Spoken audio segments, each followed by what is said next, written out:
chosen a cute little project from this book for Sew Japanese in January.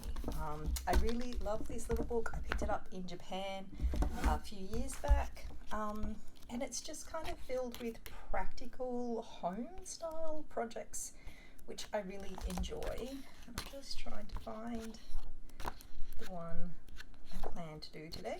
So what I thought I would do is this cute little bath mat. I really enjoy it. It's just a linen, it looks lovely and squishy and comfortable. So I'm going to draft out the pattern. So for anyone who hasn't used Japanese books before, and mine's completely in Japanese, it's not a translated version.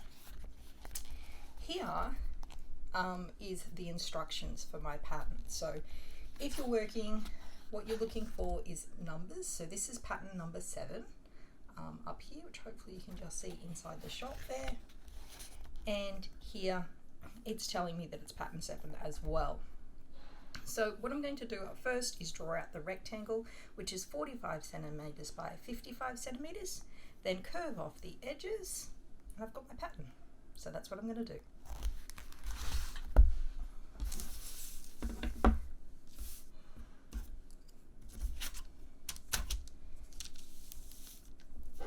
So I'm just using my spot and cross paper.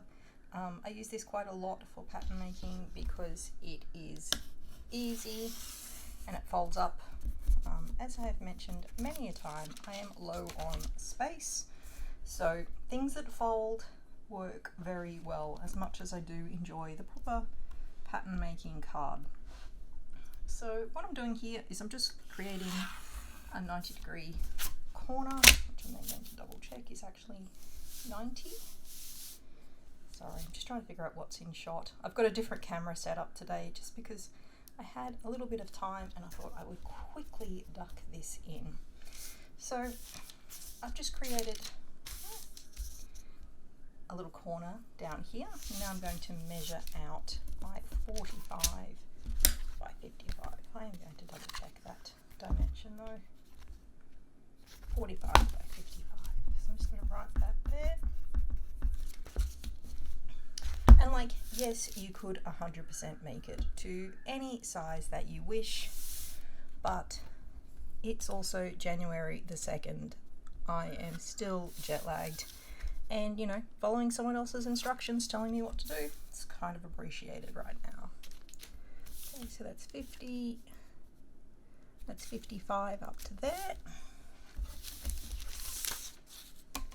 And I'm going to measure my 45 across, which is up to there.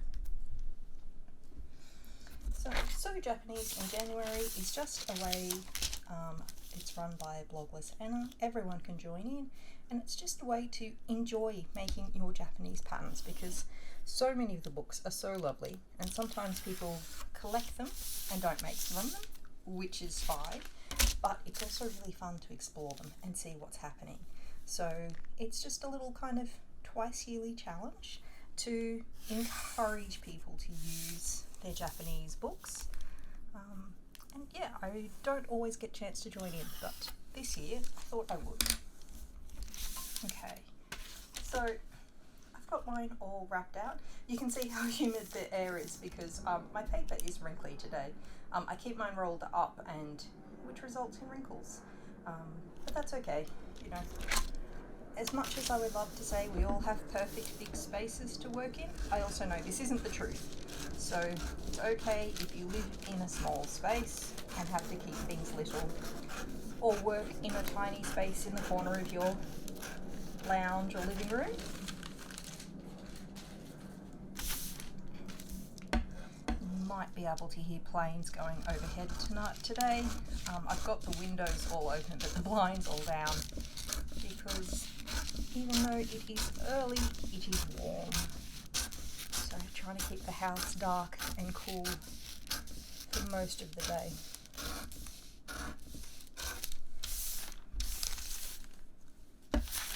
So what I thought I would do is cut out my rectangle, then fold it in half and half again, so that when I draw the corner, I only have to draw one corner rather than draw 4 corners and try and keep them all matched. This is a sneaky little way to keep it a bit more uniform with very little effort on your behalf. So let's see if we can make that work this time.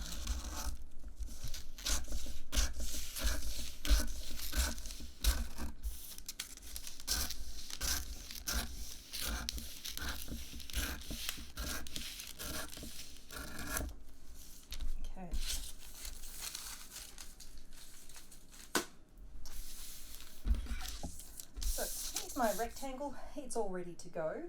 The seam allowances are sometimes included in Japanese books and sometimes aren't.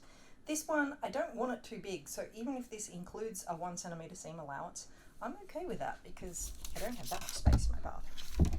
Okay, so now I'm going to be a bit sneaky.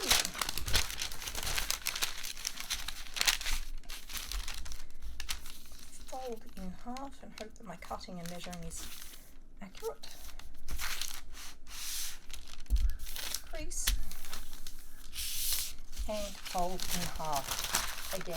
So I'll just do that again so you can see what I'm doing. So I've folded it across and now I'm going to fold it up.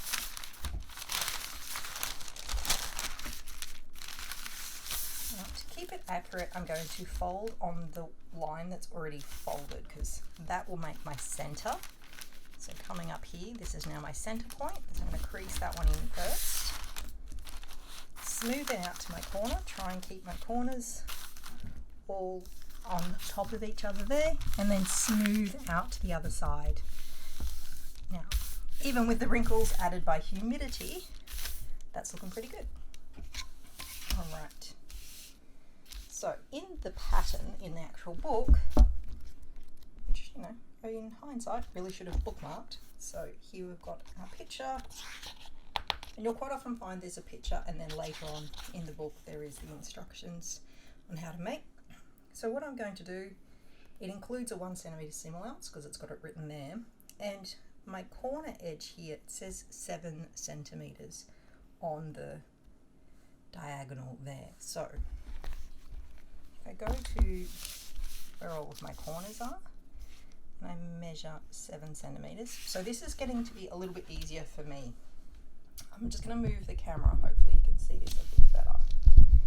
So here you can see I'm using my gridded pattern making ruler, and here this line is at a 90 degrees, and this is my corner. So what I can actually do is line up my griddeds so that this 90 degree line here is going through my edges of my to make this a correct diagonal. So what I'm trying to do is each of the big squares of my rectangles,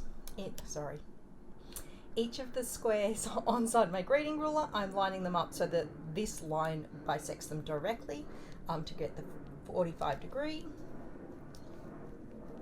So if I line up the middle and then down, and then I can count my squares. So 1, 2, 3, 4, 5, 6, 7. So luckily 7 lands right on my square here, so right here, which is complete coincidence because I did not in any way measure that out beforehand. Right, so we do a line, and now it basically wants us to smooth this way. So I'm just going to go grab a tool to help me out with that, and I'll be back in a moment. So my fancy tool for helping me draw a corner, which everyone should have, is a dinner plate. Mine's actually a melamine plate from Herbert & Co, which I quite like their little characters. So what I'm going to do is I'm going to line it up so I'm going along the diagonal, and I'm going to keep moving it along until my curve hits this edge and this edge, moving it into place. And you know, I probably should have had something with a slightly bigger circumference to make a bigger curve, but this is how big my plates are. So my dinner plates are no bigger and harder to draw around. Okay, so I've drawn the curve, come back. So it's going to make the curve slightly less than what the pattern said. I'm okay with that. It's a mat for the floor of the bathroom. We don't have to get too precious about these things. So going through all 4 layers, we are now going to cut curve.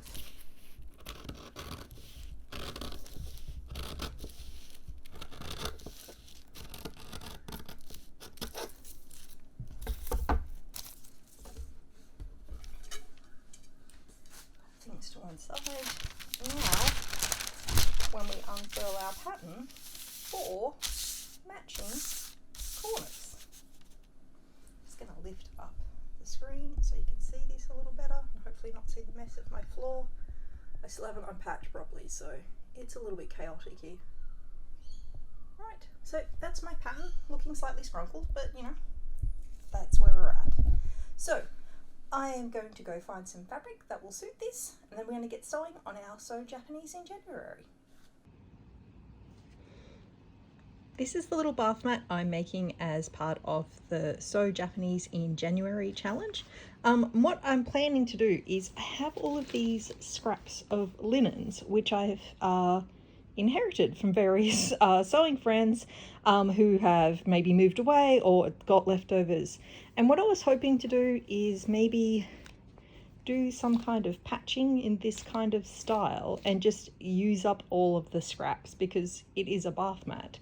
So it doesn't really have to be brand new fabric, it can be scraps and leftovers. So I'm going to iron and join all of these pieces together and then show you where I'm at. I've been looking through my fabrics and I found this one. So I made tea towels for Christmas presents, and this one didn't work. It's meant to be like an octopus, but it just looks like a squiggle. So this one with some creative cutting is going to actually fit the bath mat in that area, maybe just like a little edge of this embroidery. So that's kind of cute, or I might leave it the embroidery in. I haven't quite decided. And then on the second piece, so this is the actual pattern underneath, I've joined up the pattern, the patch section I already had with some navy sections that I'd been out of my scrap bag, including one where someone's clearly made a pair of pants. So this was one pant leg and it even has the pocket. Now, if I wasn't so worried that a clumsy person, namely me, would trip over it every single night, I would actually leave the pocket in there because I think it's really cool. But I would trip over it. So I'm probably going to do some kind of cut here, take the pocket out and patch the last section, and that's my 2 sides done. So here it is, it's all finished up, our new bath mat. I really like how it's come together. It's really worked out well, considering I kind of didn't really measure anything except for the pattern. I just joined things together randomly and did it all. So that's that side. I'm just going to stop the recording so I can put the camera down and then do the other side. Here's the other side, just nice and plain. Yeah, it's going to be interesting to see how it wears. You can see that there's some like lines coming down here where there's seams and things on the other side, but I think the beauty of linen is being able to see how it all wears. So it's going to be great.